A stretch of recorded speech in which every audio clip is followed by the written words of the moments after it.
Hello students, good morning. Today in 12th class physics we are continuing with the chapter and exercise of the chapter electricity. We are done up to question number 18. From today we are starting from question number 19. Question number 19 में 19 तक ले ली थे, sorry 20 से ले ले रहे हैं. Question number 20. Given n resistors, each of resistance R, how will you combine them to get maximum and minimum resistance? अब n resistances दिए हैं, n resistances, each of resistance R. अब ये तो अभी हम लोग मालूम है, अगर मैक्सिमम रेजिस्टेंस लेना है तो उसके लिए आपको क्या करना पड़ेगा? You'll have to connect them in series. आपको सीरीज में कनेक्ट करना पड़ेगा. तो इसमें क्वेश्चन में यही पूछा कि आपको इनको कैसे कनेक्ट करना है and what will be their equivalent. So for maximum resistance ये लिख सकते हैं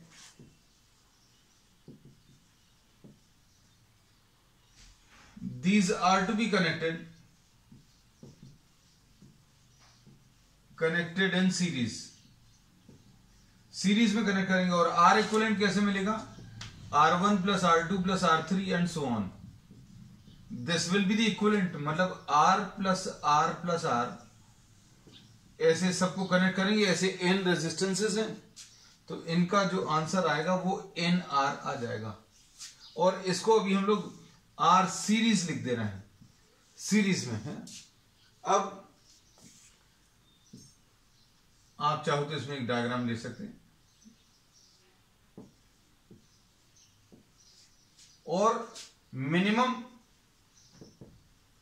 रिजल्ट लाने के लिए these resistances are to be connected and connected in parallel.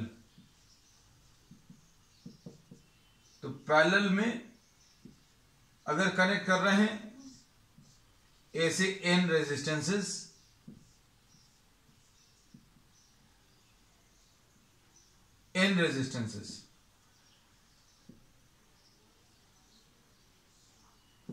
ये पैरेलल में अगर आप सबको कंबाइन कर रहे हो तो equivalent resistance 1 upon Rp will be equal to 1 upon R plus 1 upon R plus 1 upon R.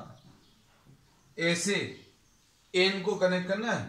R इसका एलसीएम आ जाएगा 1 plus 1 plus 1 n times. So R will be, this will be n upon R और या Rp की value R by n आ जाएगा.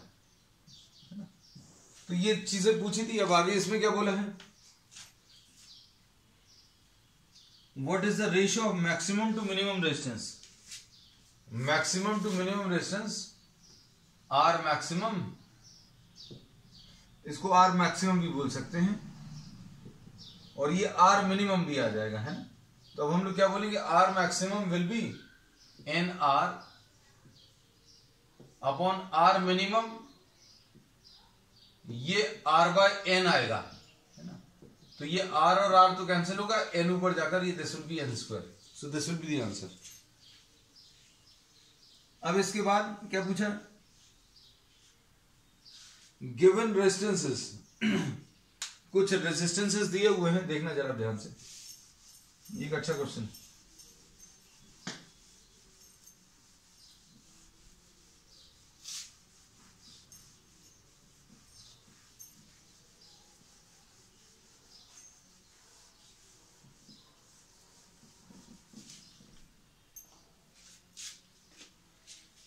Given resistances 1 ohms, 2 ohms and 3 ohms. Question number 20 में B part. R1 1 ohms, 2 ohms, 3 ohms ये दिए हुए हैं. ठीक. अब इसमें इन्होंने बोला how will you combine them to get 11 by 3, 11 by 5. अच्छा, इसमें इक्विवेलेंट रेजिस्टेंस जो है कितना कितना चाहिए बच्चों? 11 by 3 11/5, फिर इसके बाद ये 6 है। आंसर्स जो आपको चाहिए हैं इनको कंबाइन करके, फिर उसके बाद 6/11, 6/11 मतलब 0.5 कुछ आएगा, 0.5 ओम चाहिए, ये 2 पॉइंट कुछ आएगा और ये 3 पॉइंट कुछ आएगा, है ना। ये वैल्यूज अभी हमने लिख दी।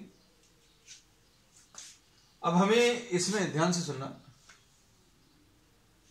आपको 6 अगर चाहिए तो ऑब्वियसली इसका थर्ड पार्ट हम पहले कर दे रहे हैं। R1, R2 and R3। R1 1 ohms, R2 2 ohms और R3 3 ohms। इनको सीरीज में कनेक्ट कर दो। इनको सीरीज में अगर कनेक्ट करेंगे तो R will be equal to R1 plus R2 plus R3, ऐसा कुछ आएगा, which will be what 1 plus 2 plus 3 यानी 6 ohms। अब इसके बाद ये 6/11, इनमें ये चीज अच्छे से समझना कि ये जो आंसर चाहिए है 6 ohms, ये तीनों जो रेजिस्टेंस दिए हैं उनसे भी बड़ा है, तो ऑब्वियसली सीरीज कनेक्शन आएगा। और ये जो आंसर आया है फोर्थ वाले पार्ट में, ये तीनों जो रेजिस्टेंस अभी हम लोग कनेक्ट करने वाले हैं उनमें सबसे छोटी वैल्यू 1 ohm है, 1 ohm से भी छोटा है। तो हम लोग क्या बोलेंगे इसमें फोर्थ पार्ट में, all these 3 should be connected in parallel, क्योंकि इस पैरेलल कनेक्शन में जो इक्विवेलेंट रेजिस्टेंस आता है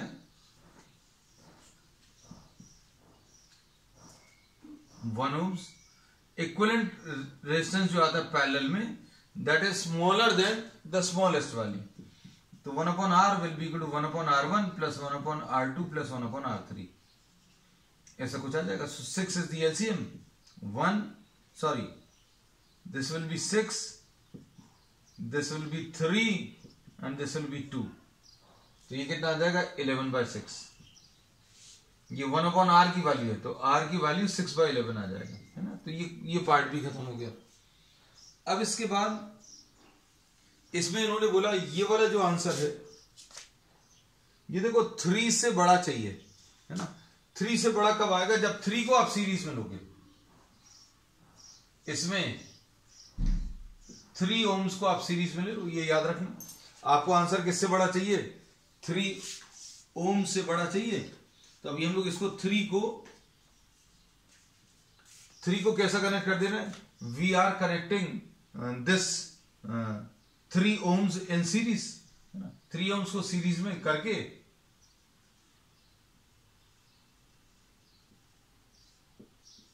चेक करके देख ले रहे हैं 1 और 2। अब इनका इक्विवेलेंट कितना आ जाएगा बच्चों, ये 1/R will be equal to 1/R1 plus 1/R2, 1/1 plus 1/2, यानी कितना आ जाएगा। या फिर इसको वैसे भी निकाल सकते हैं, कैसे, R will be equal to R1 R2 upon R1 plus R2, है ना। तो 2/3 ऐसा कुछ आ जाएगा।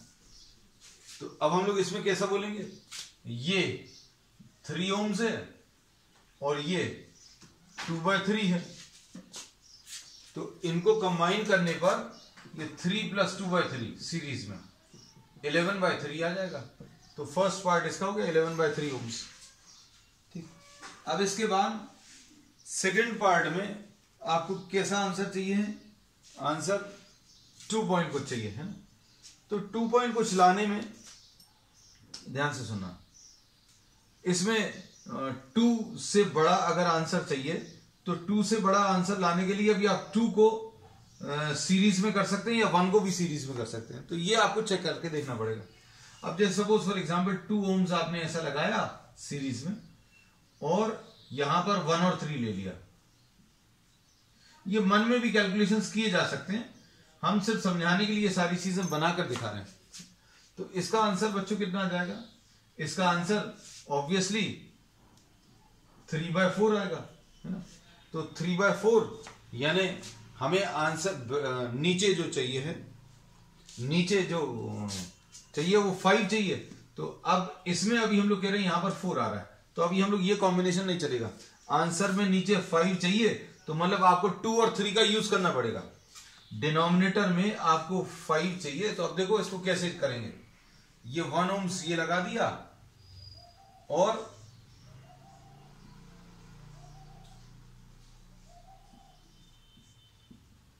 ये 3 ओम्स लगा दिया और 2 ओम्स। अब ये 3 और 2 अगर आपने कनेक्ट किए तो इनका जो आंसर आएगा उसमें डिनोमिनेटर में 5 आएगा, और यहां पर अभी हमें 5 चाहिए, ये है ना। तो ये सोचने का तरीका हो सकता है, हमने सिर्फ आपको बनाकर इसलिए दिखाया था so that you are able to understand the concept. अब सोल्यूशन अगर हमें डायरेक्टली देना होता तो अभी हम डायरेक्टली यही ड्रॉ करते थे ना कि यही आने वाला है, लेकिन ये ड्रॉ करके अभी हमने ये दिखा दिया कि पैरेलल में अगर आप इनको कंबाइन करोगे नीचे 4 आएगा, लेकिन हमें नीचे यहां पर क्या 5 चाहिए।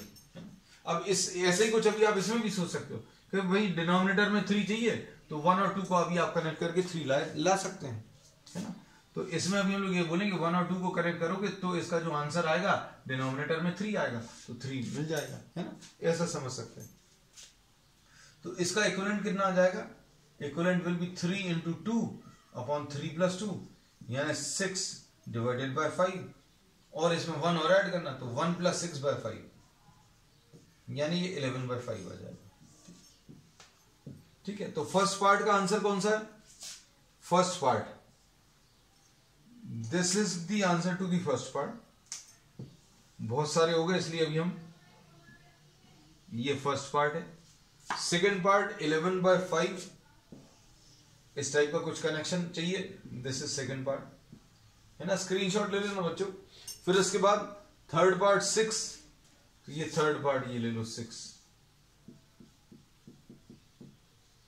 और फोर्थ पार्ट 6 बाय 11, 6 बाय 11, अच्छा ये सॉरी ये फोर्थ पार्ट है 6 बाय 11, 11 बाय 3 तो यहां पर आएगा। देखो अब हमें कंफ्यूजन होगा तो तुम लोगों को भी होगा कि भाई कौन सा कहां पर है ना। इसका आंसर कितना आया था, ये फर्स्ट पार्ट, तो फर्स्ट पार्ट हो गया, ये सेकंड पार्ट हो गया बाय 5, ये थर्ड पार्ट हो गया, थर्ड पार्ट में 6 आंसर आ रहा है और फोर्थ पार्ट, ठीक है, परफेक्टली ओके, है ना। So these are the type of combinations which we will be using. ठीक है, चलो नेक्स्ट इसमें determine the equivalent resistance of the following network shown in the figure. अब आपको कुछ सर्किट्स दिए हुए हैं,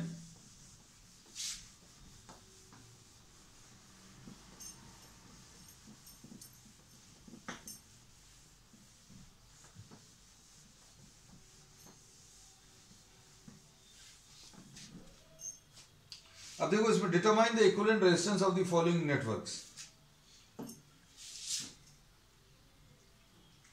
इसमें जो आपको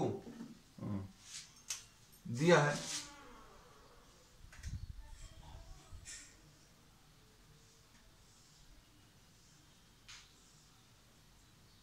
ऐसा कुछ नेटवर्क ऑफ रेजिस्टेंसेस दिया हुआ है,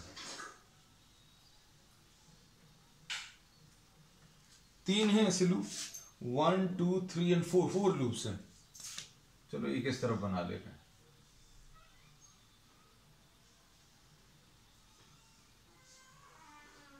दीज आर दी 4 लूप्स, और इसमें इक्विवेलेंट रेजिस्टेंस आपको बताना है इन दोनों के बीच में, और इनके रेजिस्टेंसेस ये 1 ओम्स, ये भी 1 ओम्स, ये वाला 2 ओम्स, ये वाला 2 ओम्स, ऐसे कुछ दिए, और सारे एग्जैक्टली सेम है ना। मतलब यहां पर भी 1 है, ये भी 1 है, 1 1, ये 1 है, ये भी 1 है, this is 1 and this is 1, so all of these are 1 ohms, है ना। अब इसमें एक लूप का आप सॉल्व कर लो, बाकी तो जनरलाइज करके लिख सकते हैं, क्योंकि एक जैसे अगर हैं तो you can just simplify one of these.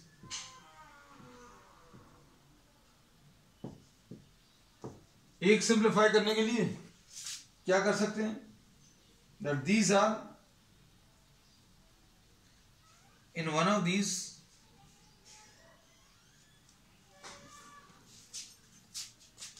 ये 1 और 1 मिलकर 2 ओम्स आ जाएगा, है ना, ऐसे कुछ है।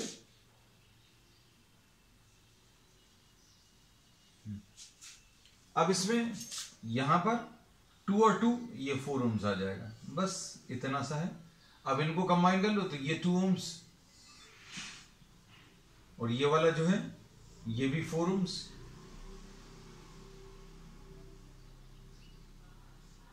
This is 2 ohms, this is 4 ohms, 2 ohms and this is what 4 ohms. अब इनको कंबाइन करना है, इनको अगर अभी हम लोग कंबाइन करना तो कंबाइन करने में कितना आ जाएगा, इनका कॉम्बिनेशन पैरेलल में 2 इंटू 4 अपॉन 2 प्लस 4 एक का, तो ये कितना आ जाएगा 8 डिवाइडेड बाय 6 यानी 4 डिवाइडेड बाय 3। तो एक का अगर आप देखें तो ये 4/3 आ गया, ऐसे ही एक और है 4/3, ऐसे ही एक और है 4/3 और ऐसा ही एक और है 4/3, है ना। तो ये 4 रेजिस्टेंसेस अगर सीरीज में कंबाइन करने तो इक्विवेलेंट इन सभी का कितना आ जाएगा 4/3 plus 4/3 plus 4/3 and plus 4/3। So answer to this will be what 16/3। ठीक, चलो नेक्स्ट इसके बाद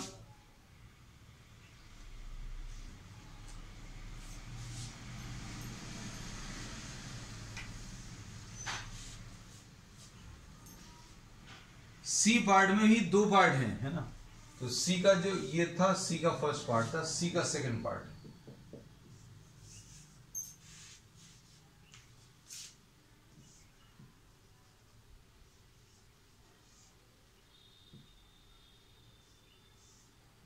ये देखने में अभी हम लोगों को ऐसा अपीयरेंस देने की कोशिश की है जैसे ये पैरेलल में हो, है ना। तो बच्चों अभी हम लोग कहते हैं पैरेलल कनेक्शन तो तभी आता है जब ब्रांचिंग हो जाए, है ना। कहीं पर अगर करंट कहीं पर डिवाइड हो रहा है, जैसे मान लीजिए आपने ए से कुछ करंट दिया, तो अगर वो कहीं पर डिवाइड हो रहा है, अगर ए से आपने कुछ करंट दिया और वो अगर कहीं पर आगे जाकर ब्रांचेस आ रहे हैं या 2 पार्ट में डिवाइड हो रहा है तो पैरेलल रहेगा। नहीं तो ये किस टाइप की कनेक्शन है, अगर आप इसको पुल कर दो ए और बी को पकड़कर ऐसा, तो ऐसा कुछ डायग्राम आ जाएगा, एक ही आ जाएगा, दूसरा ये, तीसरा ये, चौथा वाला ये और पांचवा ये। So this is A and this is B. So all of these are in what series, और सीरीज में इनका answer R1 plus R2 plus R3 and so on up to the last value which will be 5R. अब next problem. Determine the current drawn from a 12 volt supply with internal resistance 0.5 by the infinite network shown in the figure, है। तो हम आपको diagram draw करके दिखा दे रहे हैं।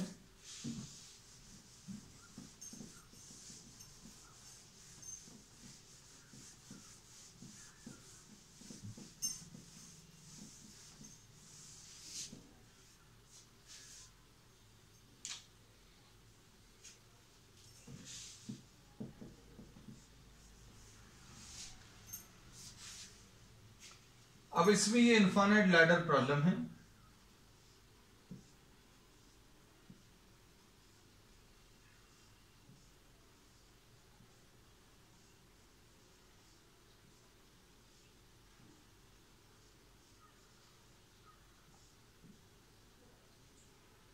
ये यहां पर छोड़ देते हैं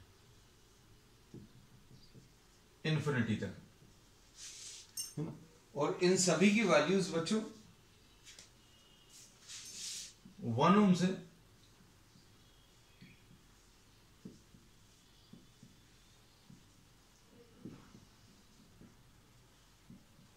ऐसे इनफाइनाइट रेजिस्टेंसेस का जो कॉम्बिनेशन है ये आपको दिया हुआ है ना। प्रॉब्लम में अब अच्छे समझना क्या करना पड़ेगा। Suppose these are the 2 points A and B. Imagine करो आपको ए और बी पॉइंट्स के बीच में, ये 2 पॉइंट्स के बीच में 2 रेजिस्टेंस लिए, फिर इनको क्रॉस कनेक्ट कर दिया 1 ओम्स, फिर से 2 लिए, फिर से ये 1 ओम्स लगा दिया, फिर 2 रेजिस्टेंसेस। तो अभी हम लोग बोलेंगे ऐसा इनफाइनाइट आपको रेजिस्टेंसेस बने हुए हैं, है ना। तो अब इसमें इन्होंने कहा, क्या कहा है क्वेश्चन में, क्या पूछा है आपको? इक्विवेलेंट रेजिस्टेंस सबसे पहले तो बताना है। अब इसमें इक्विवेलेंट रेजिस्टेंस अगर आप देखें,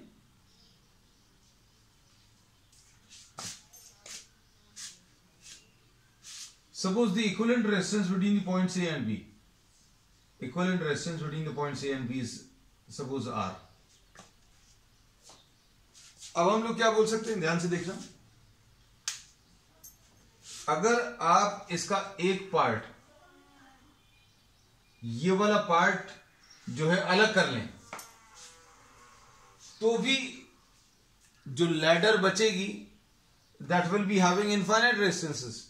यहां पर अभी हम लोगों ने बोला सपोज ऐसे इनफाइनाइट रेजिस्टेंसेस अगर आपने लगाए, कैसे, ये दो लिए, फिर यहां पर एक रेजिस्टेंस लगा दिया, फिर यहां से दो लिए और यहां फिर से एक लगा दिया, ऐसे इनफाइनाइट रेजिस्टेंसेस का कॉम्बिनेशन मान लीजिए आर है।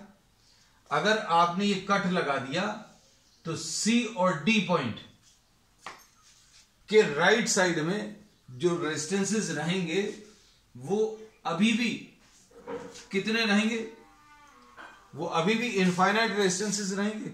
मतलब अभी हम लोग ये कहते हैं कि अगर आप इसको ध्यान से देखो, इसको मत देखना, इसके इस रेड लाइन के राइट साइड के सेक्शन को अगर आप देखो, तभी आप देखोगे कि once again you are having a infinite ladder, बिल्कुल वैसे ही वाला। तो अब हम लोग ने ये तो अस्यूम कर लिया है कि ऐसे अगर इनफाइनाइट बने हुए हैं, अगर ऐसे इनफाइनाइट बने हुए हैं तो इनको हटाकर आप क्या लिख सकते हो,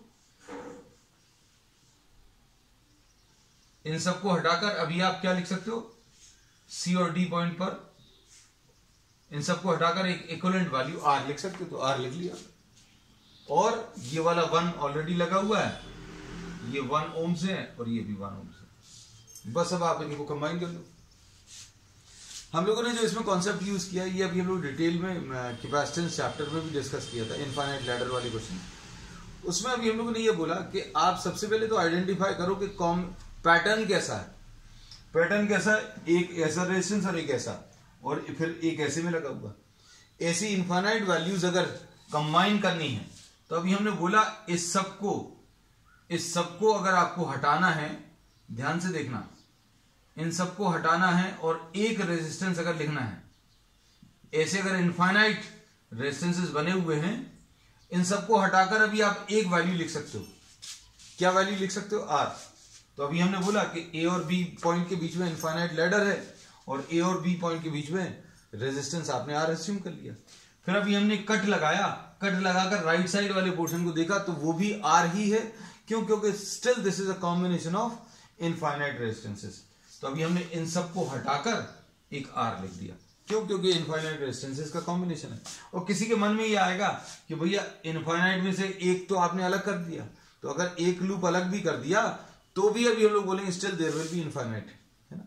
तो इन्फिनिटी में से अगर एक लूप अलग भी कर दिया तो भी इनफाइनाइट रेजिस्टेंसेस आने वाले।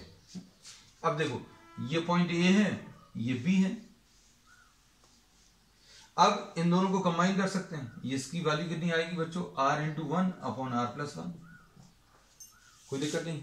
अब कैसा लिखेंगे इसको, ये 1 ओम्स आ गया, ये कितना आ गया, इसकी वैल्यू अपन लोगों को पता चल गई है, कितनी आई है, r upon r plus 1।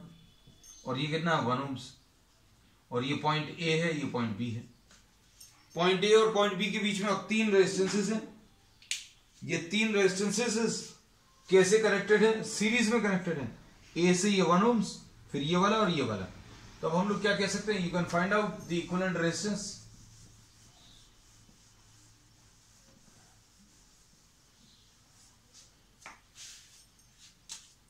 So R between the points A and B will be equal to 1 ohms plus R upon R plus 1, ऐसा कुछ आएगा, प्लस 1, ये आ गया।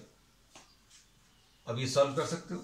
ये कितना आएगा, ये R प्लस 1 है और यहां पर ये R प्लस 1 है, प्लस R है और ये प्लस R प्लस 1 है। अब इनको अगर आप कंबाइन करेंगे तो कितना आ जाएगा, और आर ए बी की वैल्यू अभी हम लोग आर मालूम है, तो क्रॉस मल्टीप्लाई कर लो। आर ए बी, ए और बी के बीच में रेजिस्टेंस अभी हम लोग ने आर अज्यूम किया था, है ना? तो कितना आ जाएगा ये R into R plus one will be equal to 3r plus 2, ऐसा कुछ आएगा। तो R square plus R will be equal to 3r plus 2। Terms को आप इधर ट्रांसफर कर लो तो कितना आ जाएगा R square minus 2r minus 2 is equal to 0। अब इसको आपको सिंप्लीफाई करना है।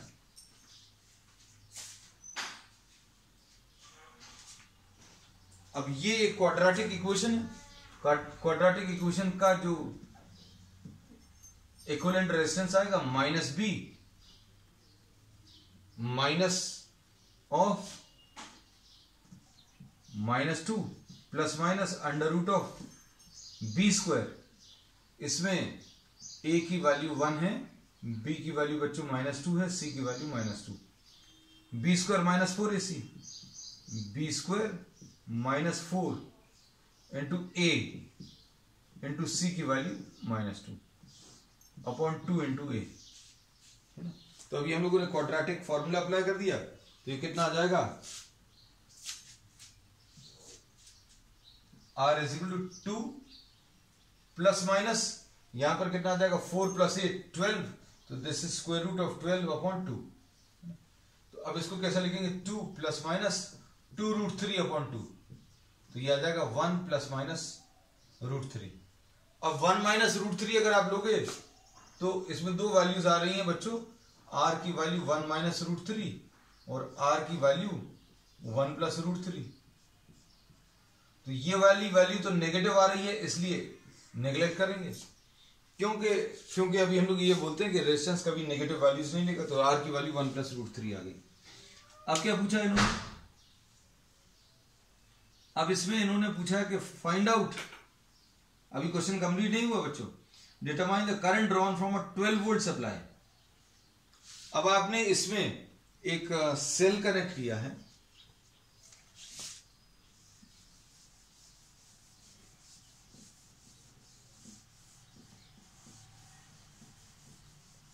और उसका ईएमएफ कितना है,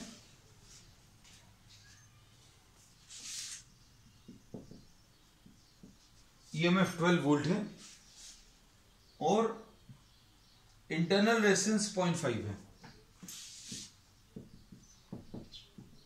तो करंट की वैल्यू कितनी आ जाएगी E upon R plus R, ऐसा कुछ लिख सकते हैं। तो ई कितना है, ई 12 है अपॉन आर की वैल्यू रूट 3 प्लस 1 है और ये 0.5 है ना। तो अब आप इसको सिंप्लीफाई कर लीजिए, तो ये 12 अपॉन रूट 3 प्लस 1.5 है ना, तो ऐसा कुछ आ जाएगा। अब इसको अगर आपको रूट 3 माइनस 1.5 रैशनलाइज अगर करें, रैशनलाइज करने से ज्यादा अच्छा वैल्यूज आप सब्स्टिट्यूट करके सॉल्व कर देते हैं ना, क्योंकि रैशनलाइज करने में और बड़ा हो जाएगा। This will become what, solve करने वाला पार्ट अभी हम आपके ऊपर छोड़ देते ज्यादा अच्छा। 1.732 प्लस 1 प्लस 0.5, तो ये कितना आ जाएगा 2.732, 12 अपॉन 2.732 प्लस 0.5 यानी 12 अपॉन 3.232 आएगा।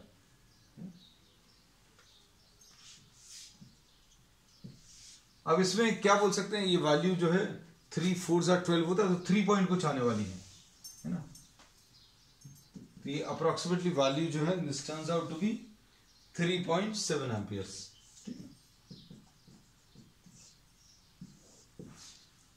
ठीक है, बस अब बच्चों इसमें पोटेंशियोमीटर के प्रॉब्लम बचे हैं, that those problems will be discussing on the next round. That's all for today.